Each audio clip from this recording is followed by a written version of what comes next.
So I got about halfway through this article and I was laughing so much, laughing with joy, that I thought maybe I should go ahead and record it. So this is from The Guardian. Our girl Jody Kay got on LBC and did a little bit of groyping. And it's one of the best examples of groyping that I've ever seen because she delivered what you might call a two-piece, 1-2 knockout. And if you don't know, Jody Kay is very much on our side.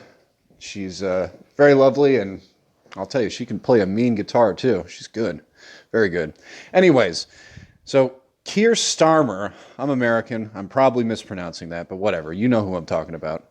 So let me start this article off here.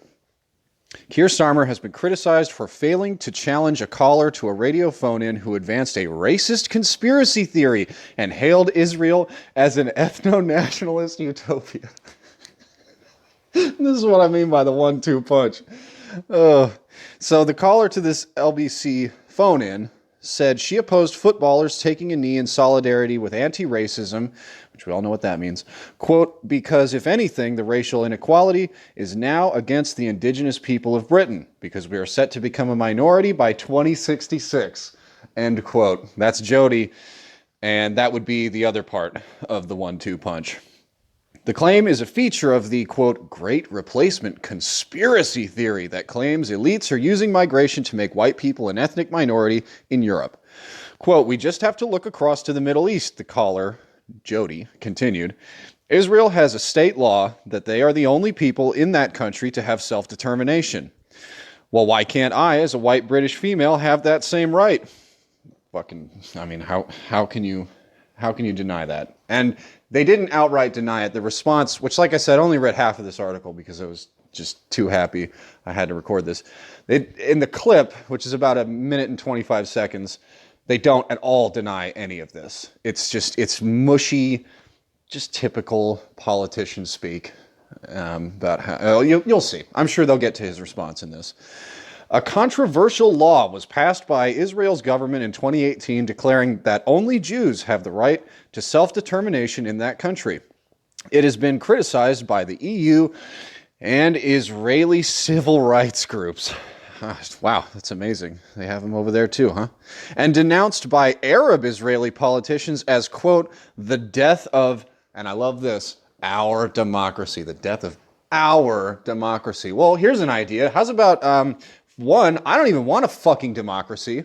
I'd honestly prefer a monarchy, depending on who comprises it. Obviously not the current one. Fucking treacherous ghouls that they are. But even if I did want a democracy, it isn't exactly ours, is it? And that's exactly what Jody was pointing out here, these fucking numbskulls. Anyways, in response, Starmer told the caller, quote, we all have those rights. That was it. Yeah, that was his response. Well, we all have those rights. Well, fuck it. Do we? Do we? I don't know, man. I don't think we do. He defended the taking a knee gesture and added that he thought, quote, the vast majority of people do want more equal society. Yeah, well, let's just get down to what you fucking mean by equal, huh?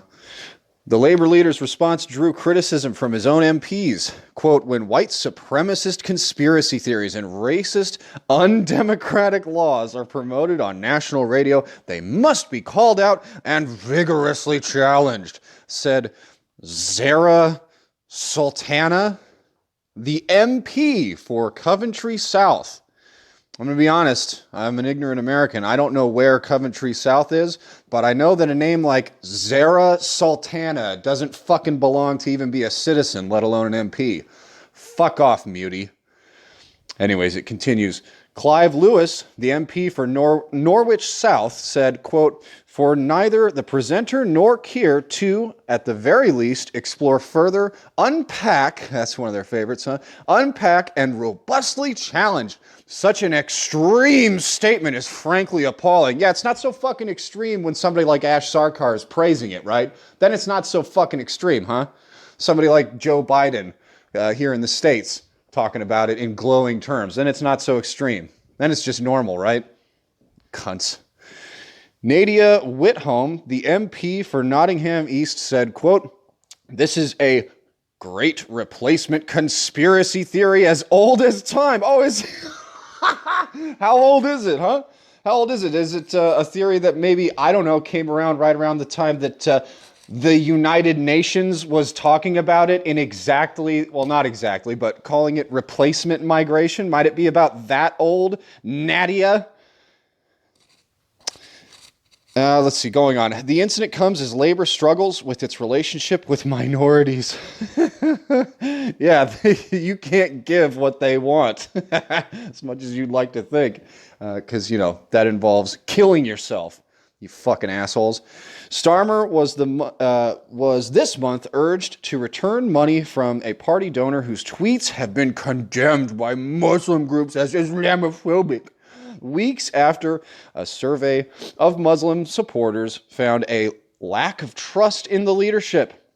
There have also been reports this year of a disalignment of black voters from the party. Well, again, that's because you can bend over backwards only so much.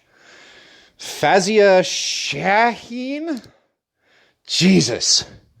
This is the motherland. Fazia Shaheen, the director of the Center for Labor and Social Studies think tank, ooh, fucking stellar work they do there, I'm sure, who ran as a Labor candidate in 2019, said, quote, "There's part of me just shutting down completely from the UK political scene. It just feels like no one has our back here now. And it's just too painful." Oh, I'm sure it is. Fazia? FISA? Where have I heard that one? Yeah, I'm sure it's fucking painful. Well, you keep pushing this shit and it'll get a lot more painful. That's all I'll say about that one. On Monday night, Labor issued a statement saying Starmer, quote, "completely rejects the racist conspiracy theory that this caller espoused, and that under his leadership, quote, the Labor Party stands for a patriotism that is built on the total inclusion of Brits from all ethnic backgrounds." Well, then it's inherently not patriotic, is it? I don't have my fucking Webster's dictionary in front of me right now, but I'm sure if we took a look under patriotism, there's something in there about it being about, you know, a specific group of people, not a dynamic group of people.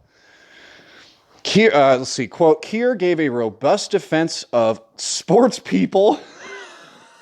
That's the first time I've heard that one. Sports people taking the knee to shine a light on the deep racial inequalities and injustices against Black, Asian, and minority ethnic people that exist in our society, the statement said. Well, I mean, I guess they can be fucking happy that white people aren't, you know, enslaving and raping their daughters and stabbing them to death on a weekly basis, huh? That's pretty cool.